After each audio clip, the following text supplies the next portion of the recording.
to the Doctor Who Marathon. I'm your host McEdam, and today we're going to be talking about the Torchwood episode, Greeks Bearing Gifts, written by Toby Whitehouse, and it is directed by Colin Teagan. This is the first episode for Toshika to become the main protagonist. This is the Toshika episode, focused episode. As I've stated in an episode previously in the marathon, I find it strange how Toshika had her centered episode after Countryside, the episode which is more of an ensemble cast. But it's nice to get Toshika at least one episode of her being the main focus, because Torchwood is a much more bigger ensemble cast. After this episode, Toshika would actually become a very popular character for the series, becoming a fan favourite.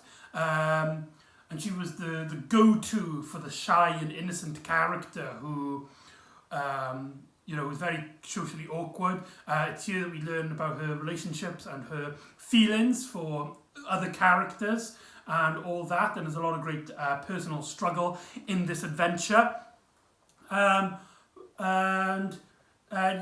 This story put her as one of the more likeable characters in the Torchwood team. Now, here's a fun fact about Toshika. She didn't actually make her debut in Torchwood. The character, as well as the actress, appeared in a Doctor Who story. Yes, in the 9th Doctor story, Aliens of London and World War III, she was actually the scientist that was looking into the alien pig, which the Slovene created to distract humanity. She was that girl. So she had an encounter with the Doctor. That's very, very interesting, very cool on that little fact. So this is finally a time for her to shine and get a spotlight, and let's see what the character is.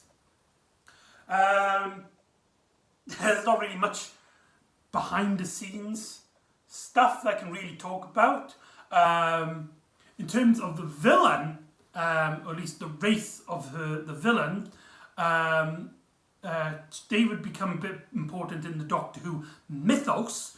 We'll get onto that when we talk about the main villain, but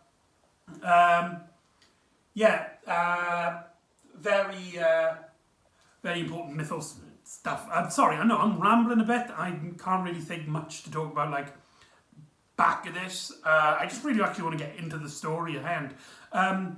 So Greeks Bearing Gifts starts off with a flashback scene in I believe it's the 1800s or 1700s in Cardiff, where there's a prostitute, and she's been taken away by one of the soldiers, only for the soldier to start hitting her and start basically getting really violent with her. And so we get a chase scene where we see some lights in the distance, and the prostitute character, she goes to the lights. Later then we see the soldier, and he shoots and he fires. He shoots with his gun. We then cut into modern day, where we see a dig-in site where Torchwood have been asked to investigate, and they find a body, presumably the soldier we seen at the start, with a crunch in the chest near the heart section. And Owen suggests it could be a female and it could be a gunshot. And so they basically investigate. They also discover a strange metal device, clearly alien in origin, but that's part of the mystery. And during the out exterior of the visiting site, the camera pans to one of the witnesses, and it is actually the prostitute from the beginning of the flashback. It's clearly implying that an alien force has taken her, or either she's become immortal, and she is now living in modern day Earth, setting up the adventure. Just a little bit of continuity reference error here. Toshika mentions like this body was died a certain amount of time, and in the flashback we get a date. And if you actually work it out, this means this story takes place in 2009. So that's wrong. That's just completely wrong. Yeah, the story is not set in 2009. It's just a math equation that went wrong there, and the dates got mixed up. But anyway, so the story, for the most part, is a very light adventure in terms of like plot. There's no real like plot elements, plot thought. For the most part, we get to see Toshika and the rest of the Torchwood team basically just hanging around, and Toshika kind of gets the impression that something is happening between Owen and Gwen. We get a scene in which Toshika is trying to decode a language thing on a computer, but when she comes back to the base, the computer is broken down because Owen and Gwen were mucking about, playing around with a football, and the football then crashed. Owen accidentally kicked the ball into the computer. Gwen is like, I am sorry, we're supposed to be professionals, and Owen is like, he's really in the face about it, and is like, sometimes I think the stick in your arse has a stick up its arse, kind of thing. Really aggressive towards her, really makes me feel really bad for Toshika. And I think the issue here is that in certain scenes like this, Owen is such an unlikable character when it comes to his relationship with Toshika, but we as an audience viewer are like, what the hell do you see in him? It's clearly implying throughout the story, especially at this scene, that Toshika kind of has a crush on Owen, and she kind of gets the feeling that he likes Gwen more, not knowing at the moment, but they have been having an affair, playing into the plot line, which was continuing on from the episode Countryside. And so Toshika's a bit upset about it, and she goes to a bar where she meets Mary, the girl from the prostitute from the flashback. She goes by the name Mary now, and she starts off as basically getting along with Toshika. It's like, I'm sorry, I need to get someone to distract someone, and then she starts revealing that she knows about Toshika. She knows about Torchwood and their experiences and what they do and their alien investigations. And suddenly Toshika is like, I needed to report this to Torchwood. You can't, you thing. And so Mary gives her, before that they start drinking, because Toshika, at this moment, she doesn't feel like she's connecting with everyone in Torchwood.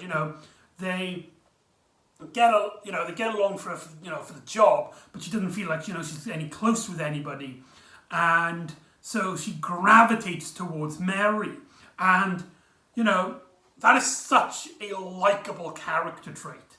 I think a lot of people can relate to the fact that people that we hang around with, friends and family, don't know certain parts about our personality, which we would tell to strangers, because telling a stranger sometimes is easier than telling family and friends, because that means we've got to confront these certain emotions. And we're, like Toshika, are confronting these emotions, but doing it in the eyes of a stranger, allowing us a barrier, allowing us to go, right, if we feel uncomfortable, well, this is just a stranger, And Toshika is such in a vulnerable state, personally, that it's easy for Mary to infiltrate her and give her this device which allows Toshika to read minds, leading into basically the second act of the story, in which Toshika, she's basically like, right, I'm going to take this back to Torchwood, and I'm going to get rid of it, and then Torchwood can handle it. But Mary's like, you're not going to do that with all those people that you hate during your work here. Now you have something you can read their minds with. You're not going to do it. But Toshika's determined, so she goes to work the next day, ready to get ready to give the device. And I truly believe that she was intending to give that device. But then when she went in and saw when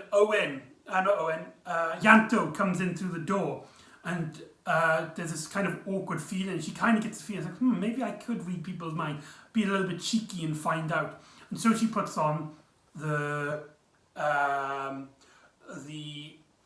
what's it called? Amulet? Is it an amulet? An amulet that allows her to read minds. And it's here where she discovers that not only does Gwen also have a kind of thing with Owen, but they're having a full-blown affair, sex and all. And that, they have some really disgusting thoughts about Toshika. Gwen thinks about how Toshika's boots and jeans, that kind of style doesn't work anymore, it's so old-fashioned. Owen just thinks of Toshika as just thinking that everyone is about sex, and that's about it. Like, he doesn't consider her a friend at all. And this puts her at a very vulnerable state, to the point where she doesn't give up the identity of the device. She keeps it, and she goes home, where then Mary catches up with her, and basically Mary becomes this sort of rebel figure for Toshika, and tries to train her up with the device, but also is kind of encouraging her to go against the rest of the Torchwood team. And the story is very great at the pacing of the adventure, of allowing us to relate to Toshika and understanding her point of view, her relationship. We have seen throughout the majority of Torchwood episodes so far that Toshika is the shy one. She doesn't really stand up for herself. And we've had little hints, little remarks of her maybe liking Owen, but it's here when we get a full blown. We see pictures of him on her fridge. She has a birthday card in her bedroom, which is from Owen, and you can see that she kind of likes him, and this has distorted her.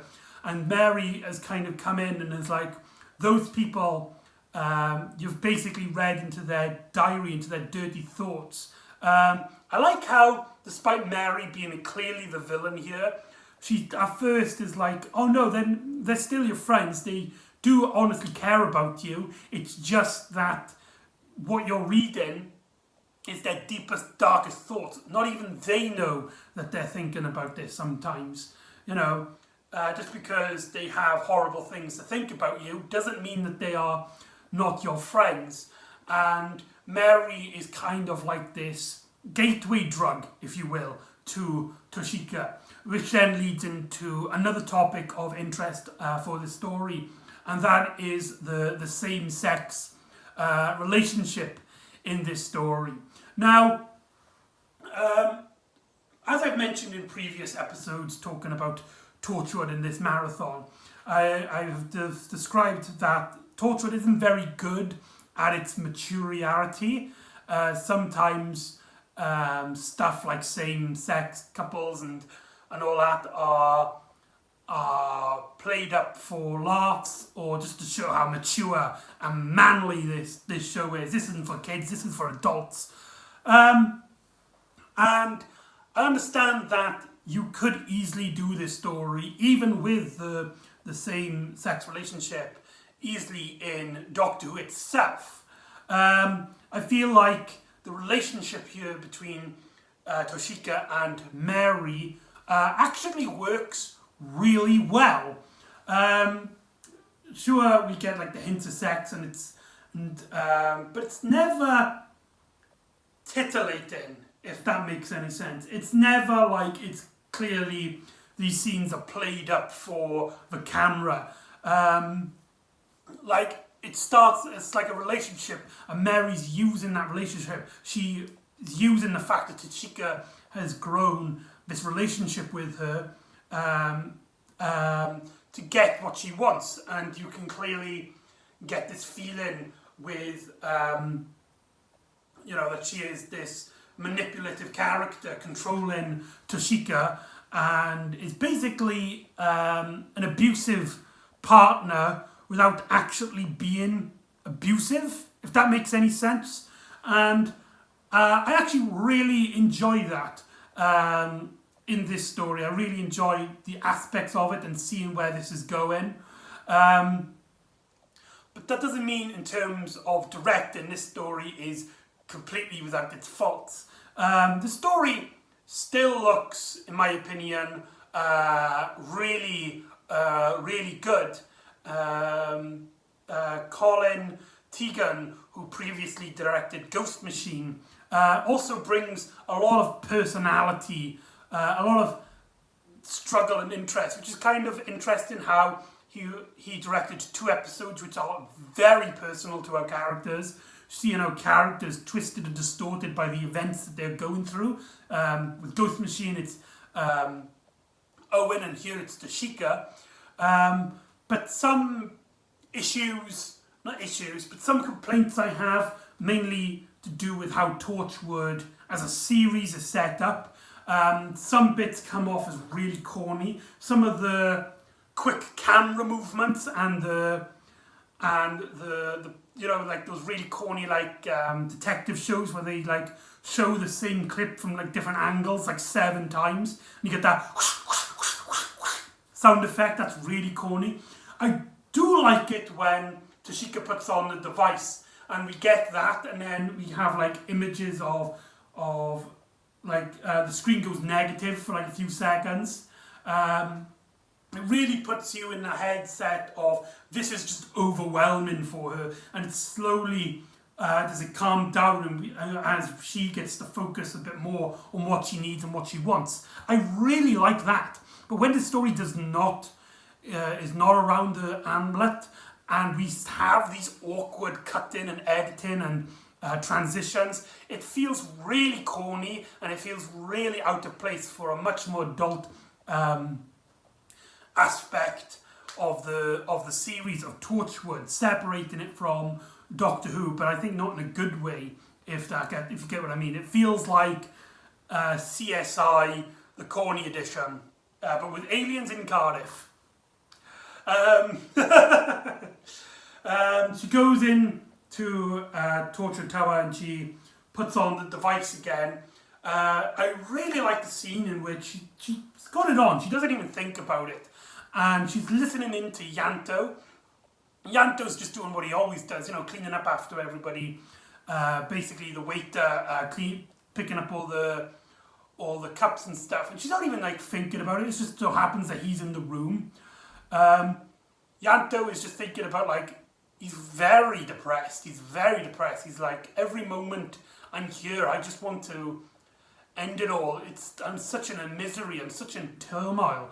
Now, that is actually a storyline that has been picked up from Cyberwoman, in which Yanto, at the end of that story, was basically forced to be part of Torchwood. At the end of that story, his loyalty has been forced upon him by Torchwood, and now he's got nowhere else to go. What else there left but Torchwood? And so, despite him having the same facial expression, the same attitude towards everything, inside he's breaking down. It's a shame that this story doesn't do anything with that. That's the only real bit with Yanto in this story. Toshika tries to use the device on Jack to try and find out some information on this device that they had found at the exhibition with the body, as Owen's trying to find out what happens to the body. Toshika doesn't seem to read Jack's mind. Jack can clearly get the sense he has felt that Toshika was in his mind, and some sort of disturbing something to go on the line there. And your first viewing, you don't understand what's going on. It's like, was she caught? Does she know that Jack knows? Is this like this really, does Jack, is it like this, what's going on there? And I really like that. I really like the confusion in this scene because throughout the story, Toshika's been knowing about everyone's thoughts, everyone's personality, and it's messing her up. And here she is confronted with someone who she cannot read the mind of. That when Jack goes right up to her right after she tries reading his mind, and he compliments her on stuff. I forgot to mention about the rescue scene. I'll talk about that later.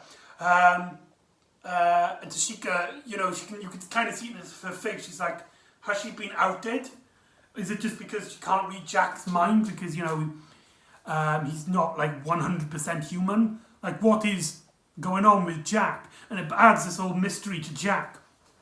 Something about a line about Jack we need to talk about later on in the episode.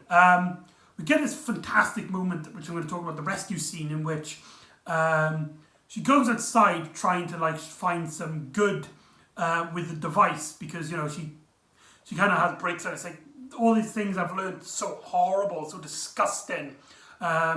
There's no way how this device is any good. And Mary tries to convince her, it's like, this device is good. You just need to learn how to use it. What you need to do is go to a public place and use it. And she uses it, and it starts off all funny. She hears like women talking about like how their shirts are making their boobies saggy, and one of them is like thongs are a thing of the past, and she's like kind of giggling to herself because she's hearing things she shouldn't. These kind of funny thoughts from other people. But then there's this one guy that goes past her who's constantly thinking, I'm going to kill them. I'm going to kill them. That will prove him to not come over again. I'm going to kill them. Which disturbs Toshika, so she follows him. And then we see a scene in which basically this man, he's gone to pick up his son from his ex-partner. And she's talking about her current partner, and this kind of upsets him to the point where he goes into his bag and gets out a double-barrel shotgun, planning on actually killing his son and his ex-partner, and is like, we were so happy back years ago. Don't worry, you're just going to go to sleep and then we can be happy forever.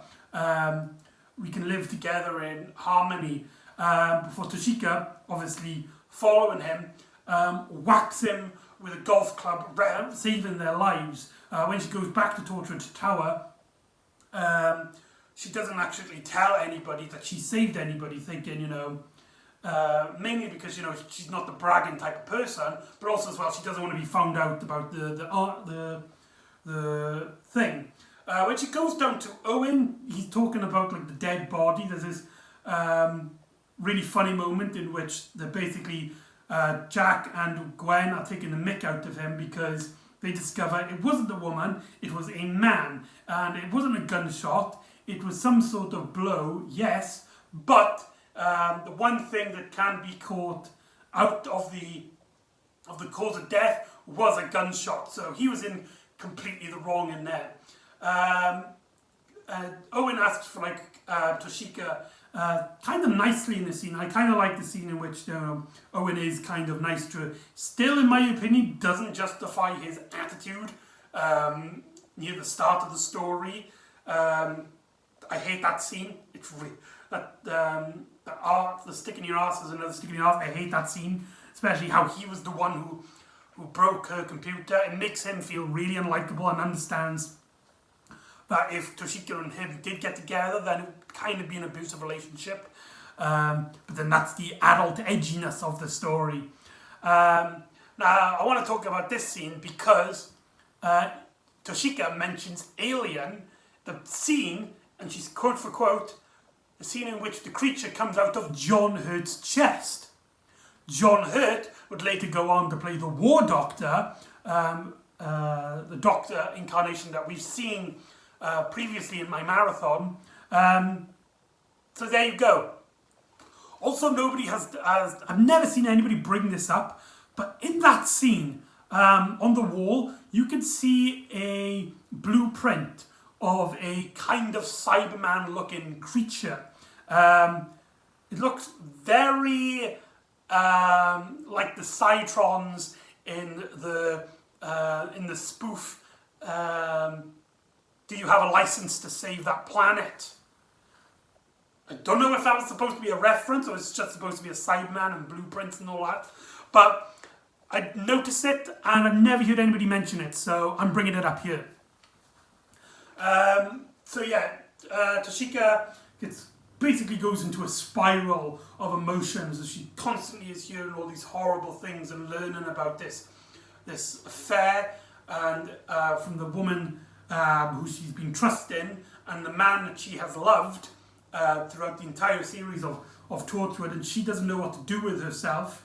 And Mary uses this as a gateway to get her into Torchwood. She reveals that she is a see-through liquid-like alien. Now this is an, what's the word? Antonese alien. This is an important character, an important alien species in the Doctor Who mythos, because this alien species would also appear in the Sarah Jane adventures, but not in Doctor Who itself, being one of the few alien races that have been in Torchwood, Sarah Jane, but not in Doctor Who. I don't know if that's important or anything. It's really strange how the most adult series and the more kid-friendly series share something which the main family-friendly series doesn't have. Like, I just don't understand the thought process there, but it's really cool. I really like it. More of that, please. I wonder if we did get a series 2 of Class, would they appear? Interesting, isn't it? Yeah, I know. I'm just rambling on now.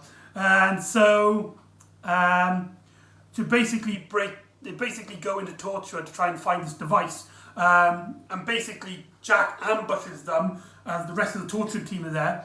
Jack describes basically, he goes into this story about how one of his best mates disappeared, and then he identified then as a woman after disappearing for a few months, and Jack also has been suspicious of his mates since then. This could be seen as a transphobic scene. I don't really know. I don't think I'm educated enough to say whether this scene is transphobic or not. It could be. I don't know. I honestly don't know. It's a small little scene, and the point that Jack's trying to make is like, he clearly didn't trust Toshika after she was acting so weird. And obviously we have that scene of reading her mind, and we get a scene then of Mary basically holding a knife up to Toshika.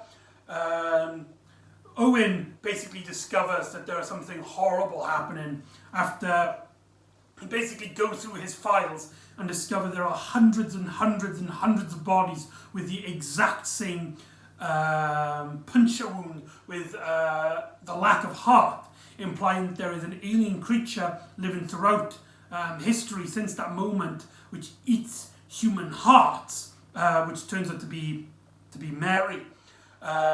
Mary was planning on taking Toshika as basically food on her trip when she tries to get back to her home planet.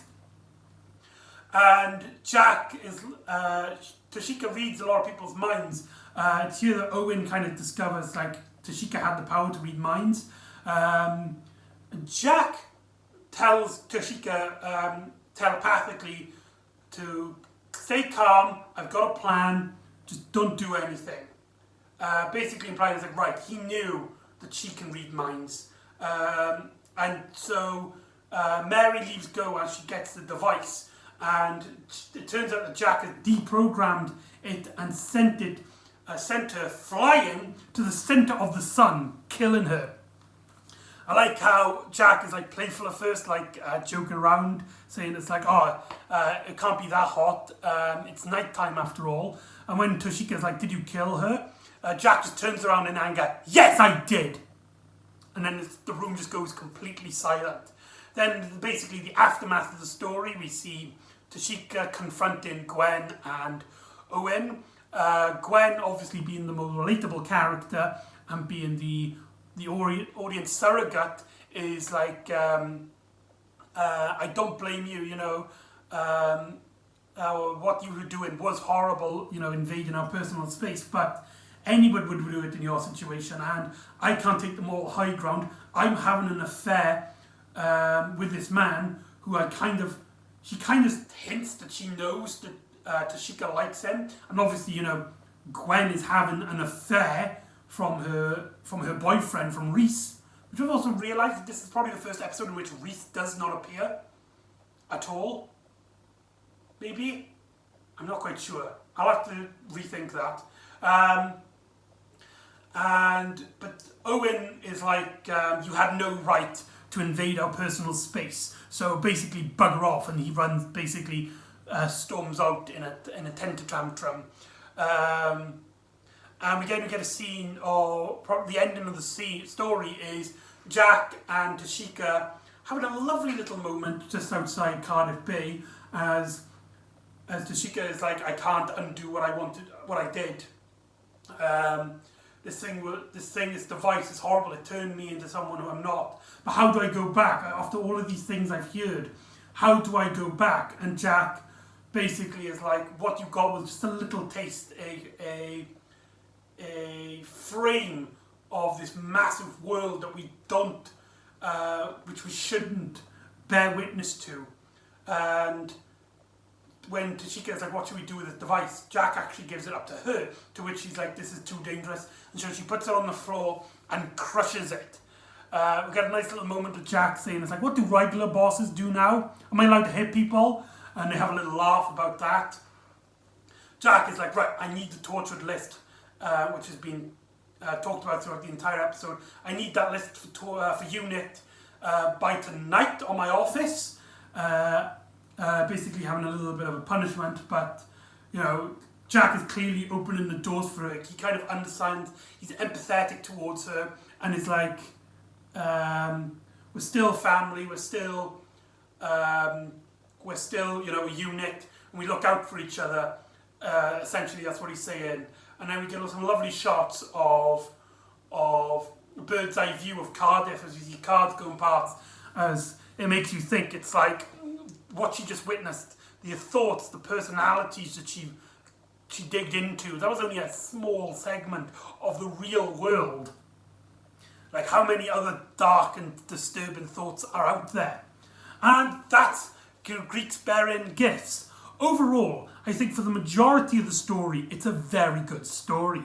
It tackles Toshika very well. She comes off as a very likeable character, and the villain comes off as not a relatable character, but relatable in the sense that you can see real life people being this disturbingly disgusting character who would manipulate a much more vulnerable person to get what they want, and using fear tactics, the idea of like other people are thinking about you in a disgusting way, but don't worry, trust me, I will look after you, I will care for you, that kind of attitude. But so because Toshika is such not only a lovable character but also a vulnerable character, we see it through her eyes and through her point of view. I don't think the story is amazing, however. I feel like this story was an episode too short. I feel like this could have easily been a two-parter to explore a bit more. Not that it doesn't explore the characters very well, but I feel like we could have gotten a lot more out of this premise, out of this plot. I also feel like the cheesy editing, which is actually a mainstay for most Torchwood episodes, it really rears its ugly head here, and sometimes the the corniness. Like there's a scene where Mary's in Toshika's house and she's just looking around and we get that really awkward with like the multiple shots of the same head turning. That kind of awkward editing is in there. Like why there? Which is really distracting. And I felt like, you know, some scenes could have been cut and some of the subplots could have been expanded a bit more. So it's a great episode, it's a really great episode, I highly recommend it, but it's not like the best thing ever, it's not the best Torchwood episode that we've had. It clearly goes to countryside for the moment. So yeah, that's Greeks Bearing Gifts, great episode. I don't know if it's a controversial thing that I really like the story. I know a lot of people take issue with the same-sex relationship of Toshika and Mary, coming, not because, you know, it's a homophobic, no, I guess there are some people who are homophobic about it, but mainly that, you know, Torchwood is so hell-bent on proving that it is this edgy thing, and this same-sex relationship is kind of like Torchwood going, ooh, look how edgy we are. But I feel like in this story, it does actually work for the plot. It's not like Gwen's kiss in Day One or Owen's kiss in Everything Changes. You know, it actually plays into the story, and it actually plays into the story particularly well. So there you go. So that's Greeks Bearing Gifts. So join me next time when we not only go back to Doctor Who, but we actually go back to animation. Yes, we're going to be talking about an animated story. So join me next time for the Infinity Quest. And I'll see you next time on the Doctor Who Marathon. Ta-ra!